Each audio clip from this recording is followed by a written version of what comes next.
In terms of digital intelligence, and I don't mean security intelligence, but knowledge intelligence. AI. IQ, AI. No, digital intelligence of people. We talked of, you hope people will embrace the Smart Nation initiative, and I think people do. But do you think there is a digital divide in Singapore?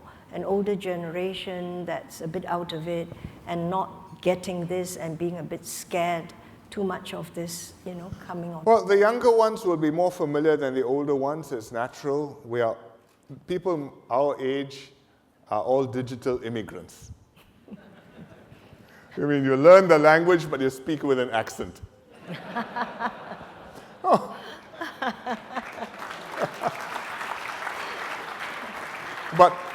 But immigrants can do quite well, and from time to time I get requests from what I would call aunties to say, how about taking a selfie together?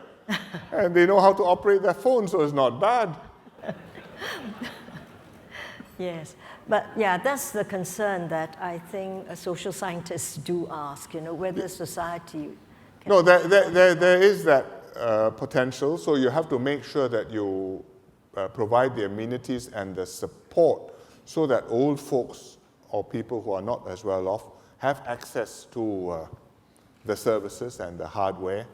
So for example, our community centers run a lot of IT classes for old people, and you find them learning to Skype one another, learning to download pictures and then talk and then look at them on the screen. Simple things, but get over the fear and be able to sit at a terminal and type something out. Indeed. And in fact, we also provide the facilities so that if you need a terminal to do something with a government agency, come down to the CC and there will be one available for free. So there are things which you can do to help older folks. There are also a lot of things we can do to help the lower income families. Because, for example, all the kids who go to school, the school teacher will assume that you have access to a terminal and assign homework on computer terminals.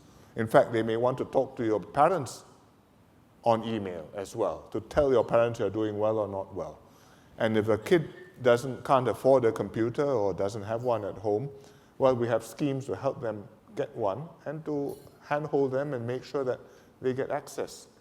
I think you need to do this. If you don't do this, you do have a risk. But I would say we are not badly off, because if we just use smartphones as an indicator, we are the city with one of the highest smartphone penetrations in the world. Everybody has more than one phone is one thing, but most people in Singapore, like 70 or 80%, have smartphones, not just hand phones. So it means that they have access, and I think they're making use of it.